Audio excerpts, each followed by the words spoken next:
Meeting to order, our Thursday, March 19th meeting. Please stand for the flag salute. I pledge allegiance to the flag of the United States of America and to the republic for which it stands, one nation, under God, indivisible, with liberty and justice for all. Welcome everyone to the Thursday, March 19th, 2026 Board of Education meeting. In accordance with the requirements of the Open Public Meetings Act, I wish to announce that the New Jersey Open Public Meeting Law was enacted to ensure the right of the public to advance notice of and to attend the meeting of bodies at which any business affecting their interests is discussed or acted upon. Notices announcing the time, date, and place for this meeting were sent to all concerned individuals, associations, and posted on the district website in accordance with Public Law 2025, Chapter 72. And now for the roll. President Cohn. President Cohen, we're just doing a roll call.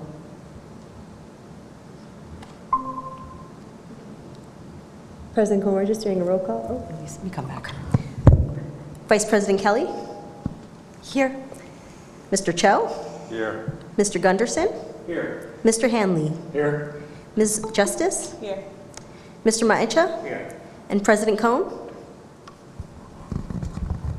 One more time. I think we can't hear you, You're ma'am. muted.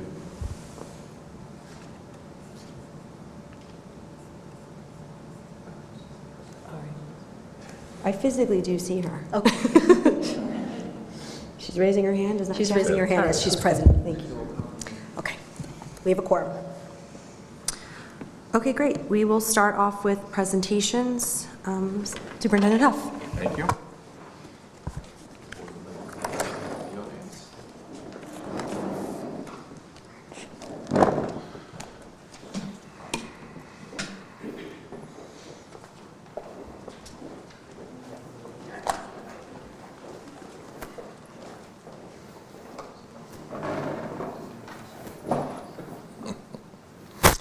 Good evening. Tonight I am here with Laura Kaplan to present the Student Safety Data System information.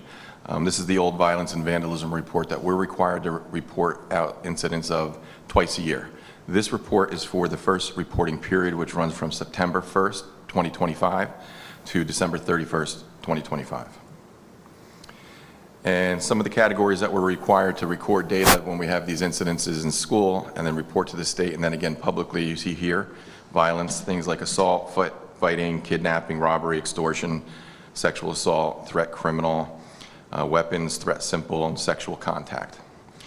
Other under incidents leading to removal, those are the simple code of conduct violations that might require a student to be removed for either one day or a number of days, including in-school suspensions.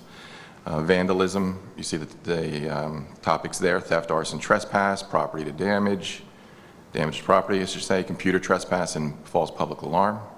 And then, of course, substance use, abuse, confirmed, unconfirmed, refuse an exam. So between our first reporting period and this is district-wide, this is not just high school, although most of these incidents that we record are from the high school level. And you can see from that time period, September 1 to December 31, we had 1 assault, 2 fights. We had 1 damage to property, 1 confirmed use, and we had 14 other removals. This data is pretty comparable to report periods 1 year over year. Nothing stands out here, so it's pretty consistent. We do look at this data and some trends to try to make some decisions on things and provide supports to students. In the past, or an ongoing one is substance. We do have some students that find themselves, using substances, and we have policy and programs to support them when that occurs. Now, with that, this report also requires us to report out all the harassment, intimidation, and bullying incidents. With that, I'm going to turn it over to Laura Kaplan, school counselor, and also our anti-bullying coordinator. Thank you. So the next portion of this presentation is going to break down harassment, intimidation, and bullying data that occurred and was reported at the board level between that September 1st and December 31st timeline. So I'll review the cases at each building level, those that were affirmed and those that were unfounded. who our specialists are in each building, the types of defining characteristics that were involved in the different founded cases, remedial measures or discipline that was imposed, as well as we report out the trainings and programs that we implement in the district to address HIB in each building. So this breaks down our anti-bullying specialists at each building level. Traditionally, they are the school counselors in the elementary and primary levels. At the middle school, we have our student assistance coordinator, Molly Malkinski, and the 2 assistant principals. And at the high school, we follow that same model. So it's Monica Galasso, who just returned from maternity leave in January, and then our 2 assistant principals. What you'll often see at the middle and high school is a collaborative approach to the investigation and as well as the program planning. We also meet as a large team at least twice a year to review data, plan programming, and also complete these state reportings. So this slide breaks down in 3 columns. The first column are the number of cases that were investigated. So they were alleged to be incidents of harassment, intimidation, and bullying. They were investigated, but they were unfounded, which means they did not meet the criteria of the law. So you can see each number by building. The second column are those cases that were founded. So they were investigated and it was determined that it did meet the criteria of the law. And then this was new last year, I believe, that the third column, we are now allowed to conduct what's called preliminary determination or principal discretion, which means if something is observed or reported, a principal is able to use the criteria and a form to kind of evaluate if the incident may meet the criteria of the law.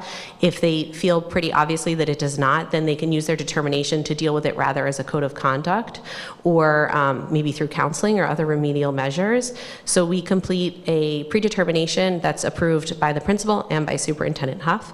So that column represents how many times each of those buildings used that method. This slide shows the nature of HIB cases that occurred and were founded during the first reporting period. One of the characteristics of the law is that an incident has to be motivated by a defined characteristic, so that's what you see up here. So they include race and ethnic origin, appearance, mental, physical, or sensory disability, color, religion, sexual orientation.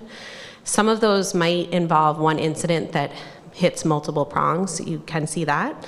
And then the remediation and discipline that occurs ranges from parent contact, always, can include counseling, an apology, and then can include discipline involving detention or suspension. I want to highlight, this is just a snapshot of some of the trainings and programming. So we are required to have an annual HIB training every year, all staff members.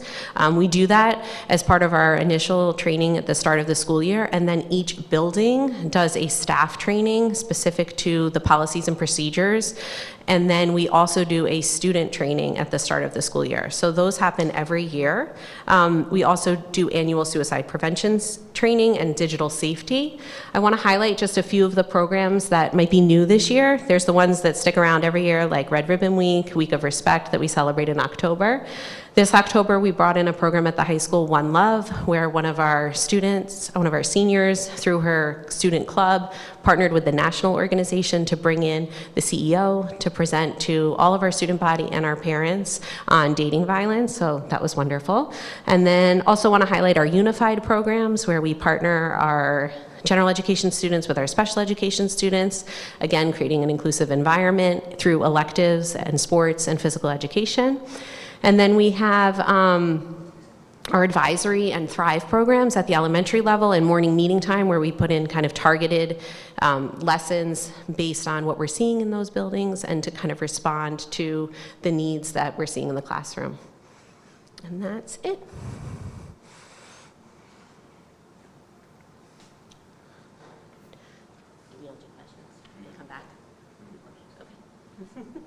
Any questions?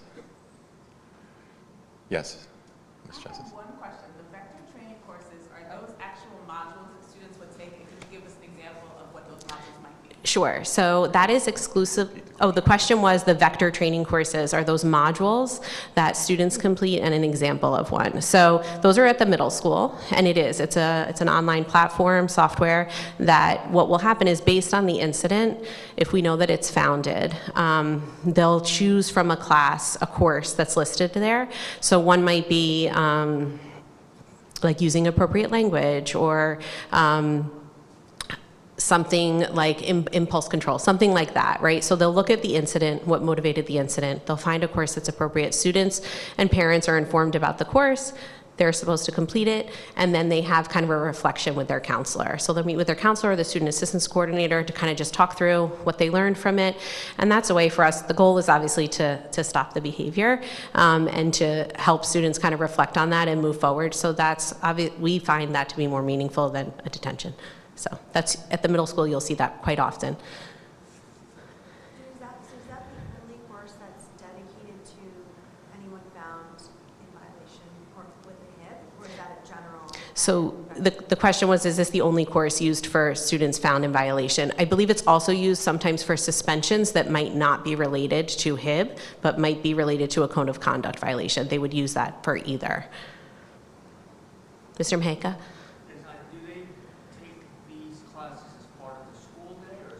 It's on their own. It's online, like kind of like a self-paced thing that they can do. They can do in school if they have it, or they can do at home.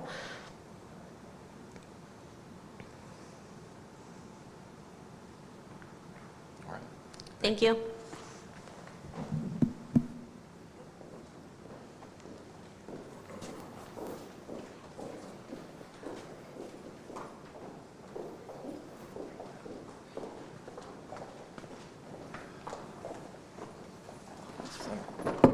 I got to close that shade on.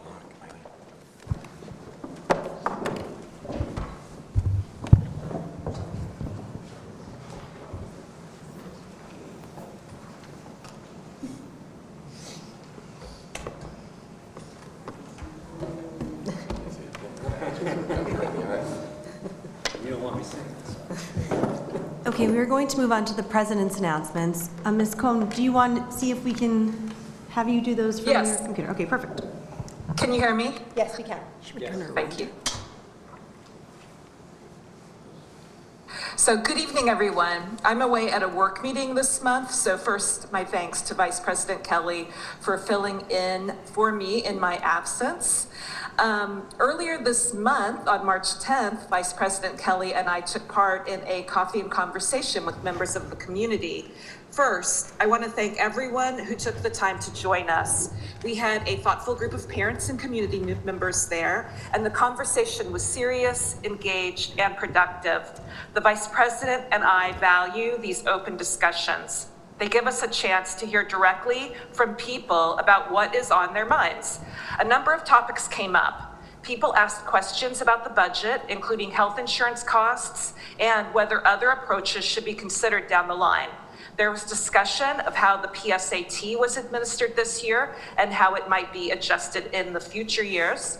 We heard questions about whether there could ever be opportunities for shared services between the school libraries and the public library, along with concerns about safety and supervision.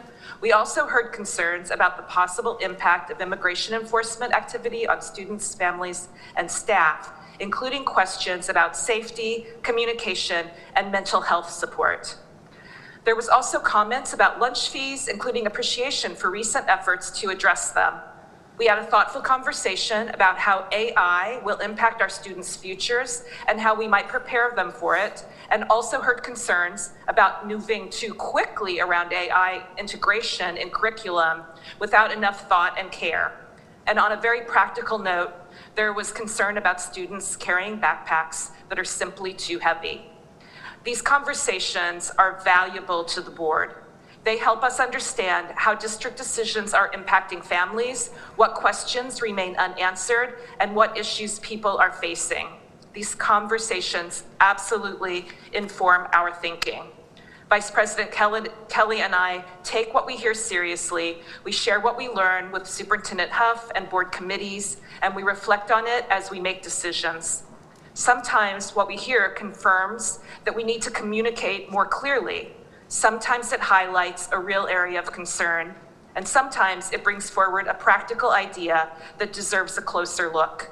We work better when there's actual conversation with community members. So I want to thank everyone who participated, everyone who spoke honestly, and everyone who continues to stay engaged with the work of the district. Thank you.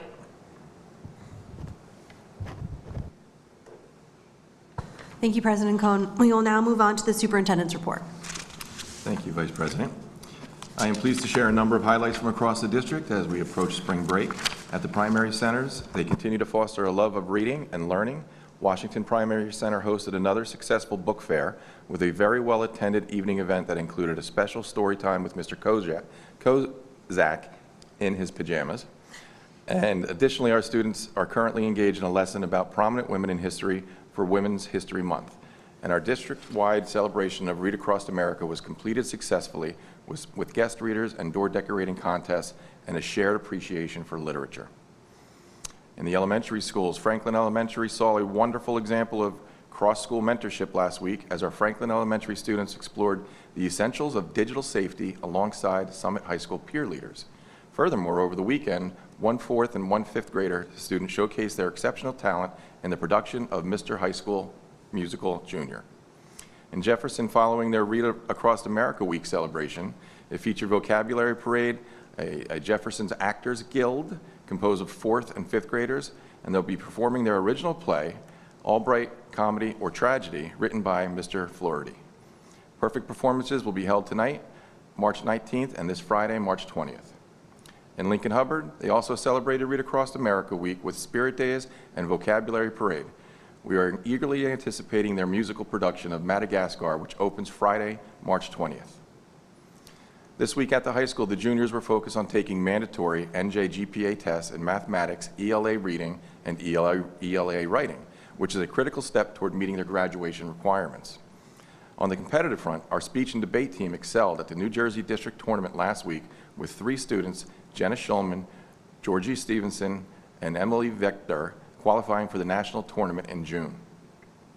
In the arts, the musical season has been a tremendous success across the district. Highlighting the vibrancy in our performing arts programs, Summit High School presented a stunning production of Big Fish, and Lawton C. Johnson Summit Middle School brought incredible talent, energy, and polish to their performance of Matilda. Looking ahead, we invite the board and the community to our District Arts Festival next week. The Art Gallery opening Tuesday, March 24th from 3 to 5:30 p.m., featuring student work from kindergarten through 12th grade. The event will also offer baked goods from our culinary arts students, fantastic, and tours of the new SHS TV broadcasting studio, and a chance to visit the student-run thrift store. The Music Marathon, Wednesday, March 25th from 4 to 9 p.m., featuring student musicians from 8th to 12th grade performing throughout the high school. In preparation for this event and the transition to high school, we conducted the final move-up days of the year, bringing 8th grade musicians to the high school to collaborate with their high school music buddies.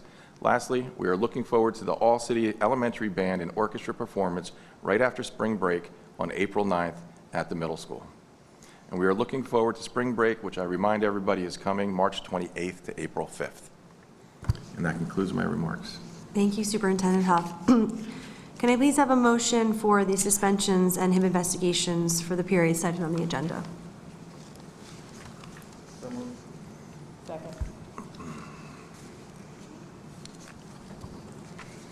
For the roll, any discussions?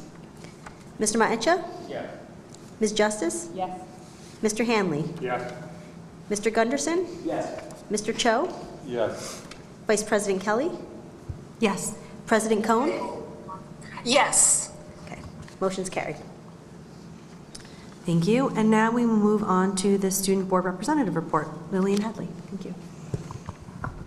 Hi everyone. We first wanted to touch on the 9th and 10th grade dance, which was a huge success last week, or 2 weeks ago. The underclassmen had a great time, the energy was high, the dance floor was packed, and it was really awesome to see the underclassmen taking over the gym. Class councils are already on to the next thing, fundraising for prom, which is coming together. The juniors just finished their NJ-GPA testing this morning, so they're one step closer to graduation. And winter sports have finally wrapped up, with our winter track team sending 3 relays and 1 individual athlete to nationals last weekend. Continuing on to sports, spring sports are officially in full swing. Girls lacrosse kicked things off yesterday with their first scrimmage, and the girls' slogan this year is Stronger Together. This is really their main focus. Working together on and off the field, team bonding, and activities like that are a priority this year. Boys lacrosse takes the field for their first scrimmage today, so we're wishing them the best of luck as they set the tone for what promises to be a high-energy season. Meanwhile, baseball and golf are wrapping up their final preparations, and they are eager to get their own starts on the season, so it's going to be a very busy season for our spring athletes. The Student Council hosted a bake sale earlier this week, which is a huge success, and we're all excited for a well-deserved spring break. Right after spring break, we have our final pep rally of the year. We're planning to do games such as volleyball and basketball, and a bead game, which is throughout the day, students play each other in rock, paper, scissors games, and the winner gets the beads from that other person, and then the championship is during the pep rally, which is really fun. Last month, a couple weeks ago, 30 students traded the classroom for the streets of Columbia. After navigating 5 different regions, the fear of speaking a new language completely vanished. They didn't just see the sights, they lived the culture, returning with the kind of confidence you can't get from a textbook. I think it is a trip many students will talk about for years to come, and overall, it was a great and unique experience. Additionally, our always talented speech debate team is at the peak of the competition season. Last week at districts, we had 3 students qualifying for nationals, with more to come in future tournaments, and we wish the team luck as they head to their state competition this weekend. Big shout out to Ms. Pointer for always leading our students to such great success. And finally, one of our Summit High School's most dedicated clubs, Cycle for Survival, took over Equinox last weekend for their annual ride. The energy was electric, but the results were even better. The team raised an incredible $23,000 for rare cancer research.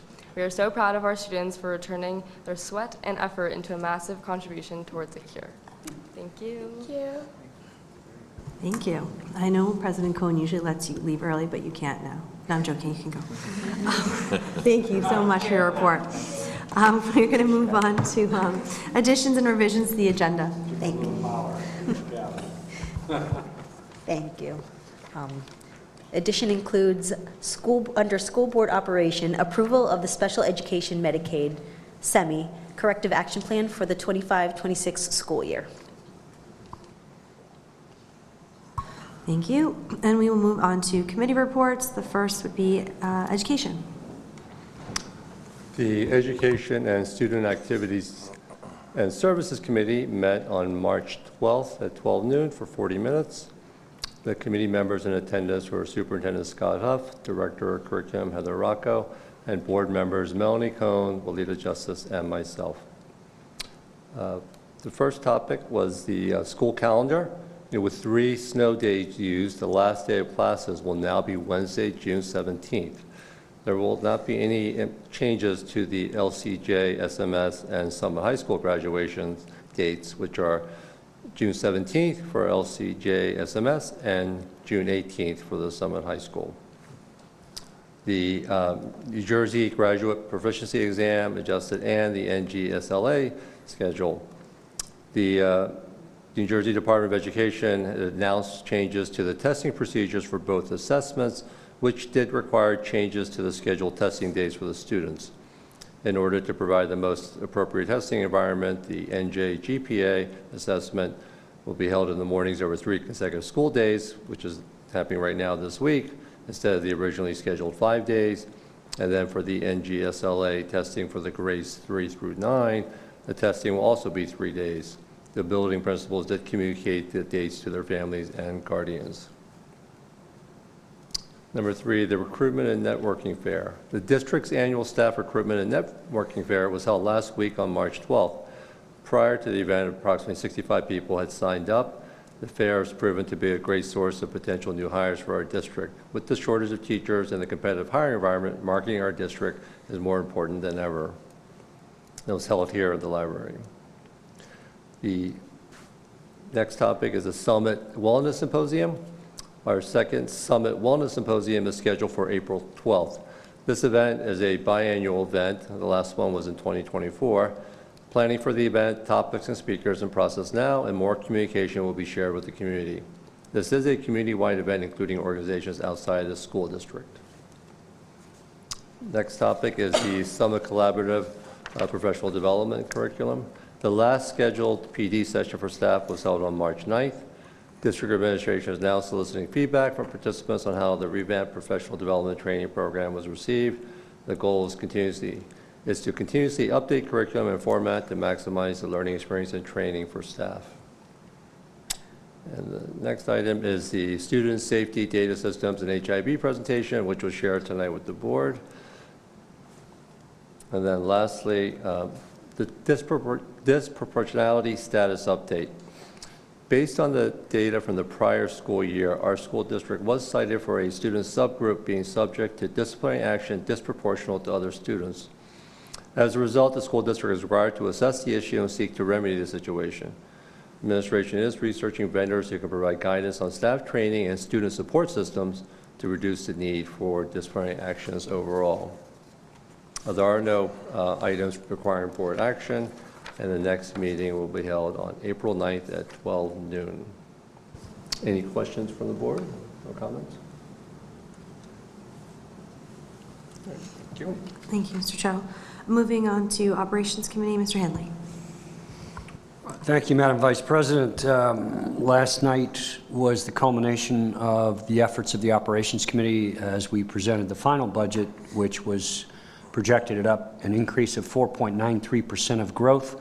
It was approved unanimously by the Operations Committee on Monday in our meeting on March 16th, and the full board approved it last night. Subsequent to that, one resident provided some feedback, and consistent with President Cohn's comments earlier, I did want to give some feedback to the feedback and help, if I could, in that the budget now moves to the Board of School Estimate for final approval next Thursday, March 26th, and that meeting will be held at here, 6 o'clock. right, 6 o'clock. But should you feel like you're behind and you missed all of the budget cycle, you can go back and pull up all of the Operations Committee presentations at every single board meeting. In May, we talked about the postmortem commitments following last budget. In August, we talked about our comparable district analysis. In October, we talked about the key drivers of energy costs in the district. In November and December, we talked about the district audit and our maintenance and capital reserves, how we were applying those and how we were measuring those, as well as reflecting the news from Montclair of an 8-figure shortfall, and now other districts reflecting similar challenges. In December, we also talked extensively in the Operations Committee readout and report in this meeting about healthcare and the drivers, as well as state laws and some of the changes. So there's a number of resources available to you should you feel behind and you want to catch up to speed in the next week. Secondly, last night in the feedback session, similar, there was some confusion by a resident who reflected that they are a healthcare professional, and they did not understand the points that we were making to support kind of the key fundamental drivers of our healthcare costs, which are going to be up 16% in their entirety. So both prescriptions are in there, healthcare premiums are in there, as well as our vision and dental. Prescriptions are the biggest driver in there. They're up more than the average of 16%. What I was referencing in terms of the facts that seemed to be confused was Arthur J. Gallagher, our insurance broker, provided us a review in December, and they cited several key national statistics driving healthcare costs. Number one at the top, primary GLP-1 represents 20% of national prescription spend when those drugs didn't exist just a few short years ago. We too as a district are feeling similar pressures because our staff have access to similar drugs. They are being applied certainly to certain healthcare situations currently, but they are increasingly being applied to new applications as well, and there are new delivery methods, so these drugs are expanding in terms of their applications, their costs are high, and they are driving national healthcare costs, prescription costs, extremely high very quickly. That is a factor in our district as well. So I wanted to clarify that point. Lastly, regarding the last point on the Operations Committee, I read the minutes last night with the exception of the following because it was not relevant to the budget last night, and they are as follows. The committee, the Operations Committee reviewed an update on discussions with the city, focusing on areas of potential collaboration between the municipality and the district. So you'll note in the feedback of the parents' coffee sessions that Melanie just referenced, there were questions about some of these topics. Number one area being explored is to consolidate all our communications regarding the residents' entire $1 of tax to reflect all 4 areas of the residents' tax dollar. Those 4 areas would include the Summit Municipality, the Summit Schools, the Summit Free Public Library, and the Union County. There is a publication that goes out in May from the city, the municipality, highlighting their budget. We are looking at how we could collaborate with them, incorporate the school budget into that, as well as all of the budgets that your tax dollar as a resident of Summit goes to, so that you have one reference point once a year to show you where your tax dollars are being allocated appropriately. So we're working on that. We have decided, with the change in the business office and with Mr. Jess out on leave and with the stress of the business budget process and all that we have going on, that we are going to postpone our efforts in this manner for this year's communication. Our objective now will be to work towards communicating for the first time next year in this cycle with the city in collaboration, and use this time frame over the next several weeks to work with the city behind the scenes to attempt a dry run and see what this publication might look like. Another area that we discussed with the city in a meeting was that we we're looking to, you may recall a readout from the Operations Committee that we are reviewing and going to embark on a project next year to survey all of the district properties. As part of that project, we are also going to be looking at land that we currently own that we may intend to vacate as a district. And for example, there is some property in the Lincoln Hubbard School area that we have held on to for years because it was a possible solution to pick up and drop off issues. We've subsequently solved that problem, and so as we assess the surveys of the properties, we will look for opportunities where we could monetize properties if we were to vacate. So I wanted to make the community aware that we're working with the city to explore those opportunities through that survey process. And we will continue to brainstorm and look for other opportunities and joint efforts and cost savings. I think there was a mention of libraries, et cetera, earlier at the coffee, but those are the types of things we're working with the city on currently. So I wanted the board and the community to be aware of our efforts and our recent communications with the city, and those will continue into April. So with that, there's nothing else that we had to report on from the Operations Committee this month. And our next meeting, and I read out last night that we'd unanimously approved the budget and the capital reserve and maintenance reserve movements, so that's old news now. Our next meeting will be held at noon on Wednesday, April 8th, which I think there might be a conflict because I don't think superintendent can be in 2 meetings, education and operations, at the same time, so we'll rectify that, because I heard Mr. Cho mention the same date, so we'll figure that out. Okay, we'll figure that out. All right, thank you. That's it for me. Thank you, Mr. Hanley. Policy Committee is next, Ms. Justice. The Policy Committee met on Wednesday, March 11th for 16 minutes. Committee members in attendance includes Superintendent Scott Huff, Robert Gardella, and Kathleen Murphy. Board members in attendance are Rick Hanley, Mark Gunderson, and myself. Items discussed: Bylaw 0142.1, nepotism. Bylaw 0142.1 requires language cleanup and reorganization of some provisions to better align with codes due to recent state revisions. There are no substantive changes to this bylaw. Policy 1220, employment of chief school administrator. Policy 1220 is a mandatory policy that requires minor revisions to better align with codes. Maintaining this policy is required by NJ CUSAC. There are no substantive changes to our practices as a result of these revisions. Policy and Regulation 7230, gifts, grants, and donations. Continued discussion on potential internal revisions to this policy and regulation. Committee recommendations: first reading of Bylaw 0142.1 and Policy 1220. Second reading of Policy and Regulations 1552, 3362, and 4352, and Policies 2422 and 5111. Our next meeting is scheduled for Wednesday, April 8th at 9:30. Does anyone have any questions? Thank you. Thank you, Ms. Justice. The Communications Committee, Mr. Maicha. Thank you. The Communications Committee did not meet this month. Our next meeting is on April 7th at noon. Thank you, Mr. Maicha. The Negotiations and Personnel Committee, Ms. Cohn, do you want to do a readout?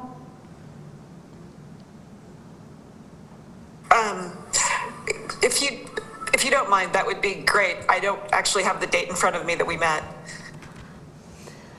I have to look Do you it know? up. I don't know off the top of my head. I'm so sorry. We did, the HR and the HR committee did meet, and negotiations committee did meet and discussed private personnel matters. Thank you, Ms. Cohen. That meeting took place on March 4th. Thank you. And finally, are there any liaison reports?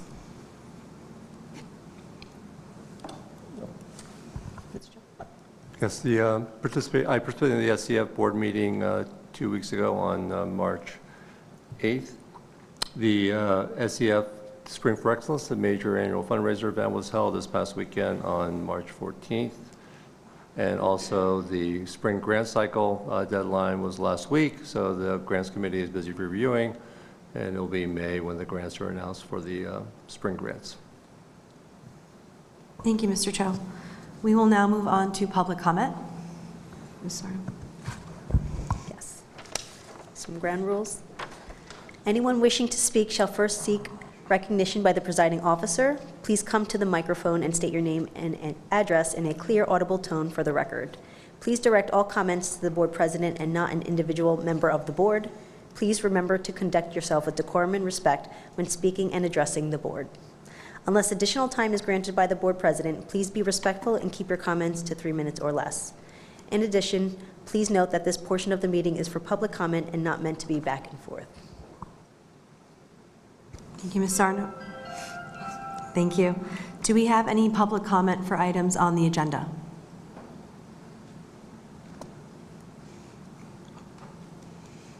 Do we have any public comment for items not on the agenda?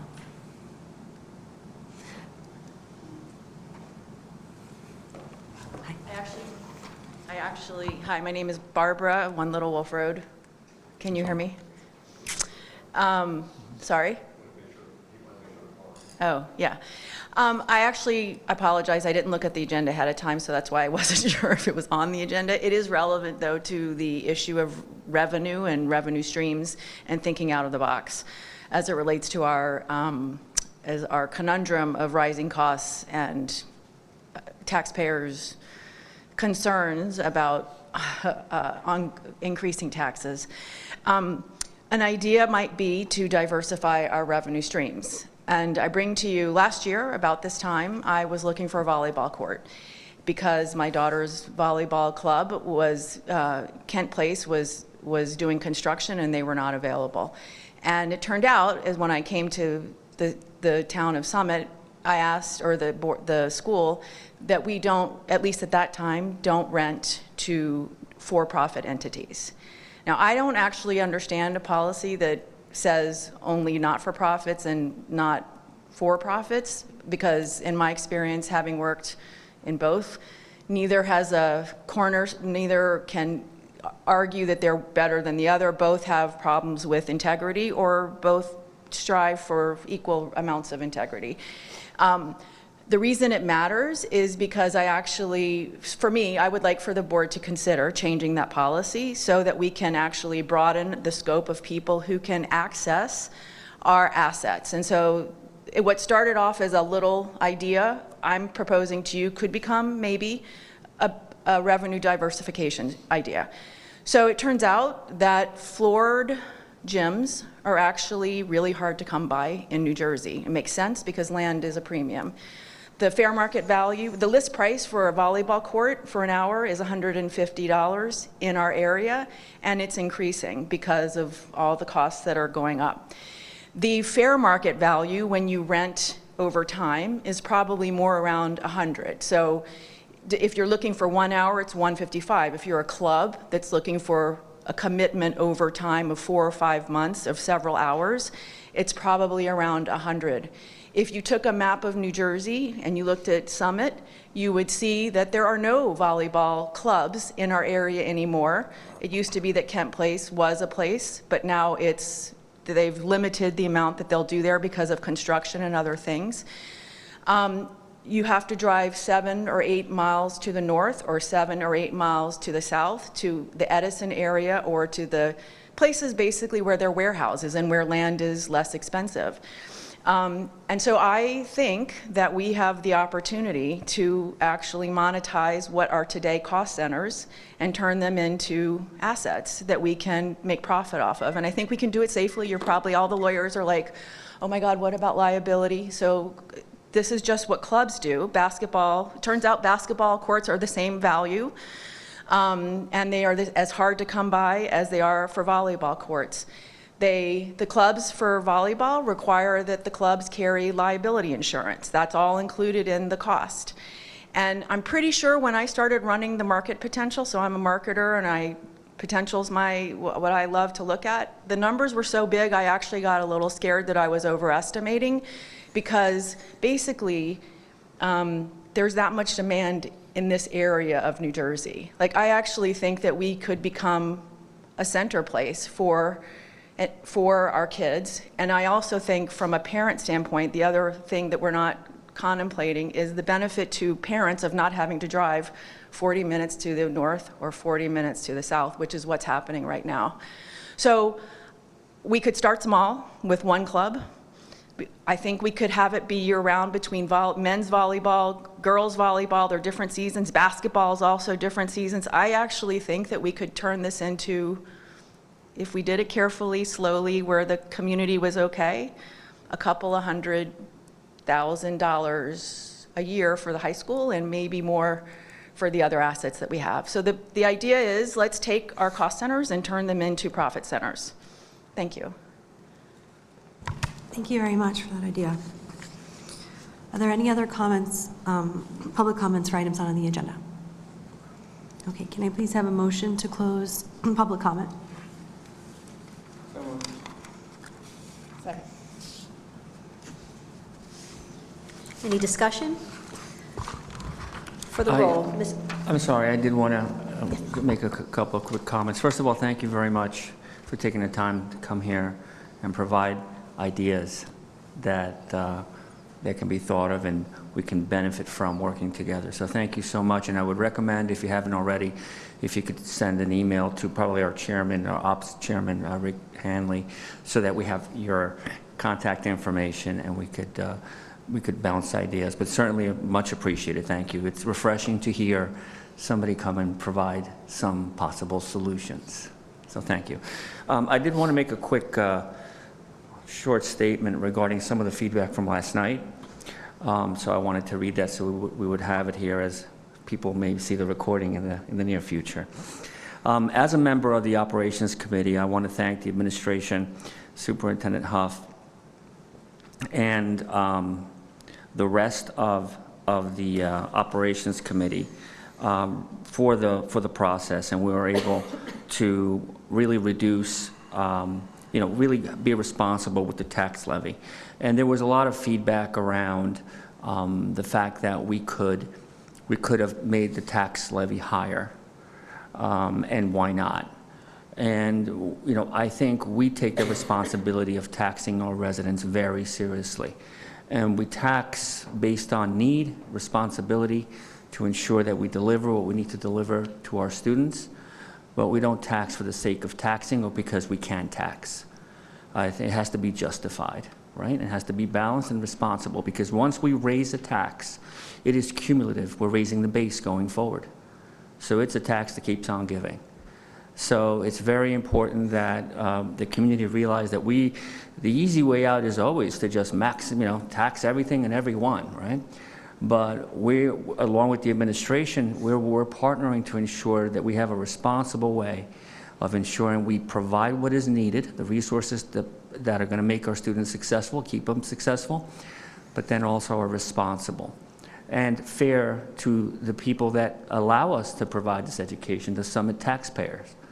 So I've been a Summit taxpayer for 25 years, and I always appreciated the fact when the board is working hard to ensure that what we're being taxed on is fair, reasonable, and responsible. The other thing I wanted to touch on real quick is that we can't just pick any number to tax. There are state laws that limit the maximum we can tax before we have to go to vote and ask residents to vote, a referendum. So it's not like, hey, you could have raised it 8%, 9%, 20%. Well, not, you know, there is a statutory limit, and there's only certain reasons that we can go beyond that statutory limit. Healthcare is one of them. So I think it's important for the community to understand that we're working to get to that responsible rate based on need. And if we're not looking to, our question isn't what is the maximum we can raise taxes so we can do that. We don't raise taxes for the sake of raising taxes. So I think it is important that we understand that. And we also know that raising, the more money you throw at something doesn't necessarily mean you're going to get the return. New Jersey is one of the most expensive school states in the country, and we have very different results in very different districts, some who spend double what we spend, and they're not even nearly close to the results that we have. So the efficiency and the way the district is run matters. The amount of money alone does not dictate the results. So I just wanted to share those thoughts based on some of the feedback we heard last night, and want to, again, thank the Operations Committee and the rest of the board for their due diligence, the hard work, the time, and the communication efforts that it took to get us to this very responsible number that I'm proud of. Thank you. Thank you, Mr. Maecha. Do I have a motion to close public comment? No, Vice President Kelly, just one clarification. Thank you for comments, Mr. Maheka, but I think with respect to the extent that the hypothetically proposed tax levy is above the statutory cap driven by the 2% plus adjustment of healthcare costs, there's not a public referendum involved should that be the case. Well, instead, it's a separate motion that's voted on by the Board of School Estimate to approve that. Do I have that correct, Superintendent Hoffman, Ms. Arnold? Yeah, just that clarification. Yeah. I think we should. I think that's a good point that you brought that up, because I think we need to confirm that. Okay. Yeah, because based on my contact with the state today, they confirmed something different. So maybe I asked the question wrong. Okay. So if we wanted to raise taxes 15%, the BOEs just can't do that. Right. So maybe that's a follow-up item to clarify, because within ourselves, if we have that, confirm the proper procedure. Yeah. Thank you. Yeah. Thank you, Mr. Okay. Thank you, Mr. Cho, for your comments. Do I now have a motion to close public comment? We had. Any other discussions? Mr. Maecha? Yes. Ms. Justice? Yes. Mr. Hanley? Yes. Mr. Gunderson? Yes. Mr. Cho? Yes. Vice President Kelly? Yes. President Cohn? Yes. Motion's carried. Thank you. Moving on to the approval of board minutes. Do I have a motion? So moved. Second.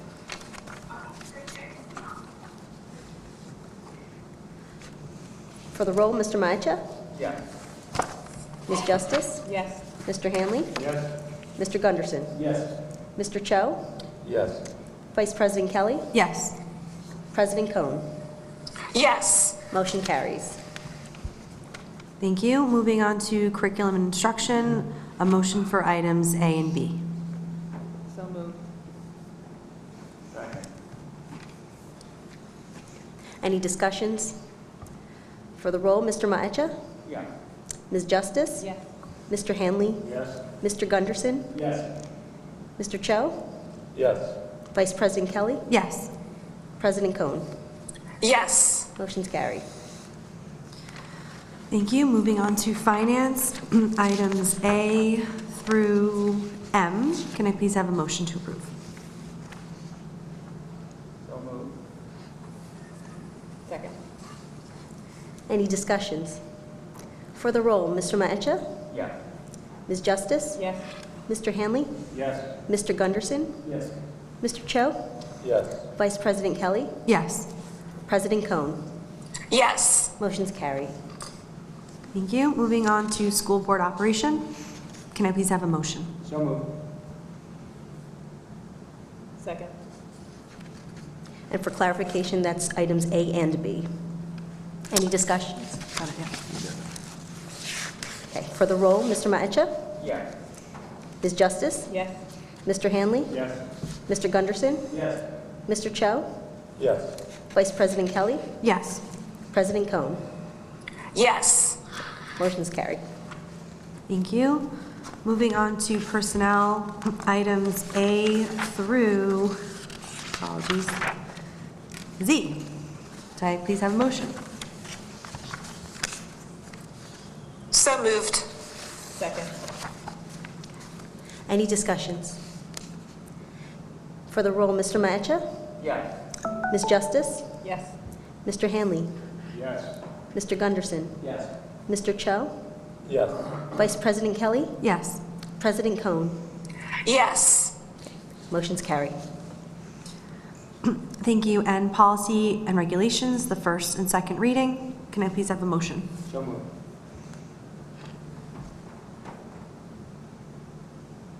Can I have a second? Second. I have Mr. Hanley for the first, Mr. Gunderson for the second. Any discussions? Okay, for the roll, Mr. Maecha? Yes. Ms. Justice? Yes. Mr. Hanley? Yes. Mr. Gunderson? Yes. Mr. Cho? Yes. Vice President Kelly? Yes. President Cohn? Yes. Okay, motion carries. And thank you. Finally, can I please have a motion for adjournment? So moved. Second. Any discussions? All in favor? Aye. Any Yes. opposed? Any opposed, any abstentions? Okay, the meeting ends at 6:51. Thank you. Very much. Thank you.